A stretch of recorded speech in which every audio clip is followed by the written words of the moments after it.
सच्चिदानंद सदगुरु साईनाथ महाराज की जय। ओम साई राम। मित्रों, आज का ब्लॉग अपने साईं परिवार के लिए एक बहुत ही विशेष ब्लॉग लेकर के आए हैं कि आपकी मनोकामनाएं क्यों नहीं पूरी हो रही हैं। इस कलयुग में एकमात्र सच्चे संत और गुरु हैं तो वो साईं बाबा हैं, जो चमत्कारिक रूप से अपने साईं भक्तों की मनोकामनाएं पूरी करते हैं, अपने समस्त भक्तों की जो भी उनके शरण में जाता है। और बाबा कि पूजा में आपकी मनोकामनाएं नहीं पूरी हो रही हैं, तो कभी आपने सोचा कि आखिर क्यों नहीं पूरी हो रही हैं आपकी मनोकामनाएं।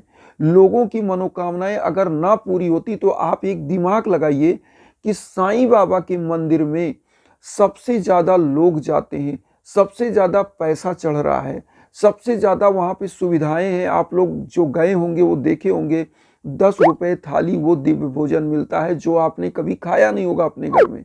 जो वहाँ पे फ्री ऑफ कास्ट भी भोजन है, मतलब आप जिस जैसे भक्त निवास या किसी साईं निवास में रुकते हो तो वहाँ पर आप देखोगे फ्री ऑफ कास्ट है, पर्ची लीजिए, मतलब सब कुछ।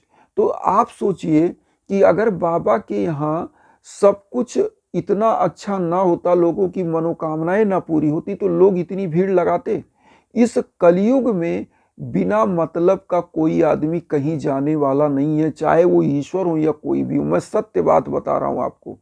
और आज मैं जो आपकी ज्ञान चक्षु खोलने वाला हूं यही कि आपकी मनोकामनाएं क्यों नहीं पूरी हो रही है। आखिर साईं बाबा हमारे जैसे लोगों की मनोकामना पूरी कर रहे हैं और लोगों की कर रहे हैं, तभी तो हम लोग गुणगान कर रहे हैं। आखिर क्यों हम कर रहे हैं? क्योंकि हमारी मनोकामनाएं पूरी हो रही हैं। तो आज हम इसी चीज को बताना चाहते हैं, इसी टॉपिक पर आपका ध्यान आकृष्ट करना चाहते हैं कि आपकी पूजा में क्या कमी है, और उसी से संबंधित चीजें हम बताएंगे। यहां पर सबसे बड़ी चीज होती है कि लोग मनोकामनाएं मांग लेते हैं, अर्जियां लगा देते हैं। मैं तो अर्जी खुद लगाता हूं लोगों की, बहुत सारे लोगों की मनोकामनाएं पूरी होती हैं। लेकिन अब यहां पर हम कहना चाहते हैं कमियां क्या हैं। जैसे आपने अर्जी लगा दिया या कोई मनोकामना उद्देश्य लेके व्रत आप रह रहे हो। अब बहुत लोग क्या कहते हैं, गुरुजी हम ऐसे जगह हैं जहाँ किताब नहीं बांट सकते, गरीबों को नहीं खिला सकते, जानवरों को नहीं खिला सकते। अरे भैया, दुनिया में किस जगह पर हो जहाँ गरीब नहीं है, जहाँ जानवर नहीं है, जहाँ कुत्ते बिल्ली नहीं है आप नहीं कर सकते हो, जहाँ दया नहीं कर सकते हो। तो बाबा यही कहते हैं, जीवों के प्रति दया करो।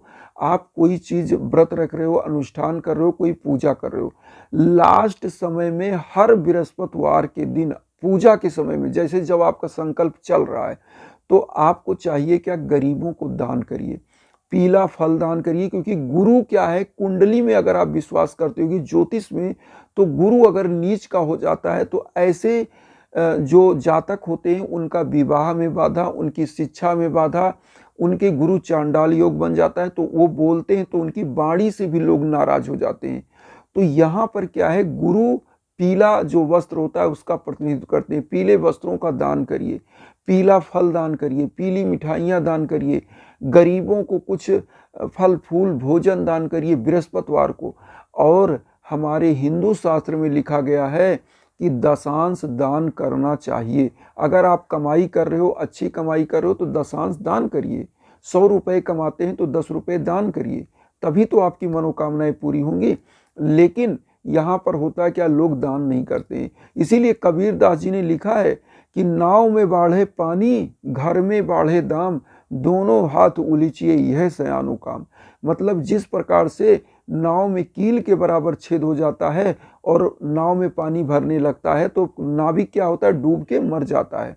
उसी प्रकार से अगर घर में कहीं से 2 रुपये, 4 रुपये, 10 रुपये, 1000 रुपये आ रहा है तो उसमें से 10, 20, 25 दान करना ही चाहिए, निकालना चाहिए। गरीबों के निमित्त, जीवों के निमित्त उसका दान करिए। ठंडक चल रहा है तो कुछ उलेन वाले वस्त्र दान करिए, गर्मी चल रहा है तो कुछ दान करिए, खाने की वस्तुएं कुछ दान कर दीजिए। करते रहिए, श्रद्धा भाव रखिए। तो मनोकामनाएं जब आप लेके व्रत रख के संकल्प रख के करिए, उस बीच में दान करिए। अब यहां पर आता है कि दूसरा चीज, आप मन में कोई संकल्प ले रहे हो, लेकिन बाबा कहते हैं मेरे व्रत में किसी को हर्ट नहीं करना है। मेरे व्रत में आपकी जो भावनाएं हैं, आपका जो संकल्प है वो शुद्ध होना चाहिए। ये नहीं कि उनका अनभला हो जाए, मैं इसलिए व्रत रहा हूँ, वो मर जाए, वो जी जाए, ऐसे के लिए बाबा कभी आपकी मनोकामना पूरी ही नहीं करेंगे। क्योंकि मेरे पास, मैं आज आप लोगों को बताऊं, बहुत सारे ऐसे लोग कॉल करते हैं कि गुरुजी मेरा फलाना ऐसा दुश्मन है, ऐसे कर रहा है, वैसे कर रहा है, उसके लिए ये कर दीजिए। हम तुरंत मना करते हैं कि भैया मैं पैसा कमाने वाला नहीं हूँ, उनसे मिलो जो किसी को मारण मोहन उच्चाटन करते हैं। मैं ऐसा कुछ नहीं करता। मैं ये करता हूँ, मैं सच्चा साईं भक्त हूँ, मैं हवन करता हूँ आपके लिए। आपके बेटे बेटी की शादी नहीं हो रही, आपके घर में झगड़ा फसाद हो रहा है, आपकी मनोकामनाएं नहीं पूरी हो रही हैं, तो मैं हवन करता हूँ। और हवन के चार्जेस क्या होते हैं, वो लकड़ी का कास्ट होता है। मैं फ्री ऑफ कास्ट हूँ, मैं कोई चार्ज नहीं अलाउड करता अपने लिए। मैं यही करता हूँ कि जो लकड़ी के चार्ज है उसी को मैं कहता हूँ कि भैया इसमें ये लगेगा, वरना मैं अर्जी लगाता हूँ। मैं बता रहा हूँ, मैं बहुत सारे चैनलों पे देखा, लोग कह रहे अन्नदान करो, ये करो, वो पैसा मांग करते हैं। मैं कोई ऐसा मांग नहीं करता, मैं फ्री ऑफ कास्ट हूँ। बार बार कहता हूँ कि अगर हमारे साईं ने आबो हवा पानी सब फ्री बनाया तो मैं कौन होता हूँ किसी से लेने वाला। मैं अपने साईं भक्तों के लिए फ्री ऑफ कास्ट काम करता हूँ। हाँ, रहा सवाल हवन का है, तो हवन में कुछ चार्जेस लकड़ियों के लगते हैं जो महंगी आती हैं, तो मैं वो एफर्ट नहीं कर सकता क्योंकि इतने लोग जुड़े हैं और कॉल करते हैं। हम उन्हीं लोगों की पूजा करते हैं, एक्सेप्ट करते हैं जिनके घर में कोई प्रॉब्लम हो, जिनके बच्चे बच्चियों का प्रॉब्लम है, उनका पढ़ाई लिखाई में प्रॉब्लम है, उनकी शादी नहीं हो पा रही अच्छे घर में लड़ाई झगड़ा चल रहा है। हम शांति का काम करते हैं, हम अच्छे का काम करते हैं, हम किसी का डिस्ट्रक्टिव वे में काम नहीं करते, हम कंस्ट्रक्टिव वे में काम करते हैं। क्योंकि हमारे साईं ने कहा है कि गरीबों को, दीन दुखियों को सहयोग करिए, जीव जंतुओं पर दया करिए। हमने यही सीखा है और हम यही करते हैं। और यही चीज़ हम आपसे कहेंगे कि दया करना शुरू कर दीजिए। जब पूजा करिए तो दान दक्षिणा बढ़ाइए गरीबों के प्रति, जीवों के प्रति, और फिर बताइए कि आपकी मनोकामनाएं नहीं पूरी हो रही हैं। क्योंकि जो भी व्यक्ति दान करता है और अपना मनोकामनाओं के लिए उस बीच में पूजा पाठ करता है तो उसकी मनोकामनाएं पूरी होती हैं। हम ये कह रहे हैं, जब बाबा का कोई भी पूजा, कोई भी मनोकामना आप उसको मांग करके करते हैं, उसके बाद जब आपकी, जैसे मान लीजिए 7 व्रत, 5 व्रत, 9 व्रत कुछ भी रह रहे हैं, तो उसके बाद आप क्या करिए कि आप एक भंडारा करिए छोटा सा, 10-20 गरीबों को खिला दीजिए। नहीं घर पे आयोजित करते, किसी मंदिर पे चले जाइए, 1000-500 रुपए का कुछ फल फूल बांट दीजिए। और फिर देखिए ना, आप करना भी कुछ नहीं चाहते हैं और फिर कहते हैं कि बाबा ने मेरा ये नहीं किया, ये नहीं किया। आप करिए तो सच्चे हृदय से करिए। मैं आपको बताऊं, मैं अर्जियां लगाता हूं, आपको बिलीव नहीं होगा, क्योंकि मैं सीना फाड़ के तो नहीं दिखा सकता, क्योंकि मैं हनुमान जी नहीं हूं, इतना मैं शक्तिशाली नहीं हूं कि मैं नहीं दिखा दूं।